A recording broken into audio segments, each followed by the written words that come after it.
की त्यांचं काळा दिवस हा दिवस का उगवला असं वाटतंय मला.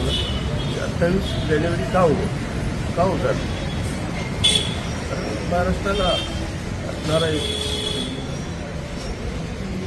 शिस्तप्रिय नेता, शब्दाला जाणणारा नेता, सर्व समाजाला सर्व घटकांना बरोबर घेऊन जाणारा आणि सर्वांना न्याय देणारा, सर्वांना प्रतिष्ठा प्राप्त करून देणारा एक नेता. आणि अलीकडल्या राजकारणात खरं बोलणाऱ्यांची किंमत नाहीशी झाली किंवा खरी बोलणारी माणसं नाहीशी झाली. पण अशाही परिस्थिती राजकारणात खरं बोलायचं धाडस, नैतिकता याच्याकडे होती. हा नेता त्यांनी माझ्यासारख्या एखाद्या अल्पसंख्याक समाजातल्या छोट्या कार्यकर्त्याला सुद्धा फार मोठा न्याय देण्याची भूमिका घेतली आणि या समाजाला न्याय देण्याचा प्रयत्न माझ्या माध्यमातून केला. असे अनेक इतर समाजालाही न्याय देण्याचं काम अजितदादांनी केलं. ज्यांच्या जीवावर, ज्यांच्या ताकदीवर, ज्यांच्या वलयावर आम्ही सर्व कार्यकर्ते जगत होतो आणि समाजकार्य करत होतो. समाजात काही चांगल्या गोष्टींना आम्ही मदत करत होतो, वावरत होतो. तोच नेता आज आमच्यात राहिला नाही. त्यामुळं आम्ही सर्व जर पोरके झालो आहोत हे नक्की आहे. या पुढच्या काळात पक्षाची बांधणी, पक्षाचे नेतृत्व काय भूमिका गेली हे मला माहिती नाही, आज सांगता येणार नाही. पण अजित पवारसारखा एक प्रामाणिक सच्चा नेता या पुढच्या काळात कधीच राजकारणात दिसणार नाही हे मात्र नक्की आहे. कारण राजकारणात आपल्या फायद्यासाठी कधी खरं बोललं तर नुकसान होईल याची तमा न बाळगणारा, पण समाजापुढं खरं बोलणारा आणि खऱ्याने वागणारा असा एक नेता आज आमच्यातून निघून गेला. त्याच्या नेतृत्वावर आम्ही आज जगत होतो किंवा समाजात वावरत होतो. या पुढच्या काळात असं नेतृत्व मिळेल नाही मिळेल हे भविष्य सांगेल. मात्र हे नक्की आहे की आज ही पोकळी म्हणजे छाया आमच्या डोक्यावर निघून गेलेली आहे. त्याचं भरपाई भविष्यात होईल नाही होईल हे मात्र नक्कीपणाने सांगता येणार नाही. पण अजितदादांच्या निधनामुळं महाराष्ट्रातल्या सर्वच घटकांचं, सर्व समाजाचं, राजकीय क्षेत्राचं विशेष करून फार मोठं नुकसान झालं आहे. परमेश्वराच्या चरणी एवढीच प्रार्थना आहे की अजितदादांच्या माघारी त्यांना अपेक्षित असणारा महाराष्ट्र, त्यांना अपेक्षित असणारा समाज हा यापुढं निर्माण व्हावा. महाराष्ट्र सुखासमाधानानं जगावं जो अजितदादांच्या संकल्पनेत होता एवढीच परमेश्वर चरणी इच्छा आहे, आमची प्रार्थना आहे.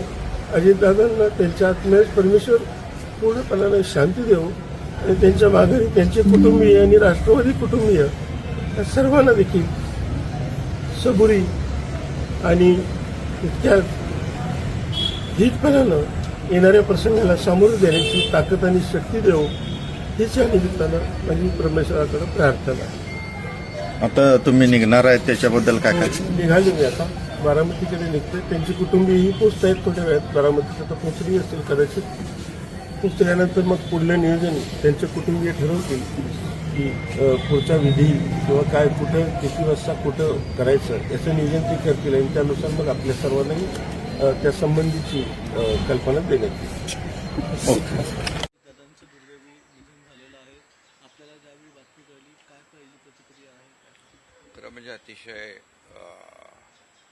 मनाला वेदना देणारी आणि मनाला चटका लावून जाणारी ही अतिशय दुर्दैवी घटना आज महाराष्ट्रात घडली आहे. खरं म्हणजे असं कोणाच्या स्वप्नातही वाटलं नसेल की अजितदादा एवढ्या लवकर आपल्यातून जातील. ही महाराष्ट्रासाठी अतिशय दुःखद आणि दुर्दैवी घटना अजितदादांच्या जाण्याने झालेली आहे. खरं म्हणजे अजितदादा गेले अनेक वर्ष या महाराष्ट्राच्या राजकारणात नेतृत्व करत होते आणि अतिशय परखड स्पष्ट वक्तेपणा आणि प्रशासनावर असलेली त्यांची पकड आपण पाहिलेली आहे. प्रत्येक गोष्टीचा त्यांना बारीक अभ्यास करून बोलण्याची सवय होती आणि परखड स्पष्ट वक्तेपणा, निर्भीड, रोखठोक बोलणारे असले तरी सुद्धा त्याला चूक म्हणणारे असले तरी सुद्धा अतिशय मनाने ते निर्मळ होते. याचा अनुभव मी स्वतः घेतलेला आहे.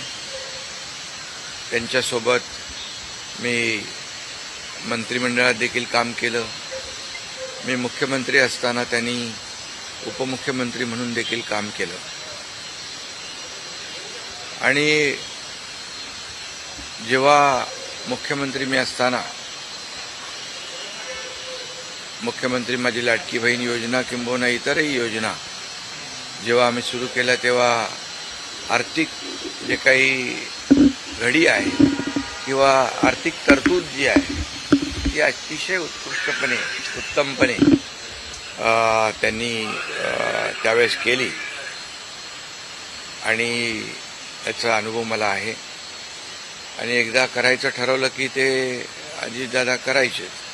करतो, बघतो, पाहतो असे शब्द त्यांच्या डिक्शनरीत नव्हते. व्हायचं असेल ते तात्काळ करायचे, नसेल त्याला नाही म्हणायचे. असा स्पष्ट वक्तेपणा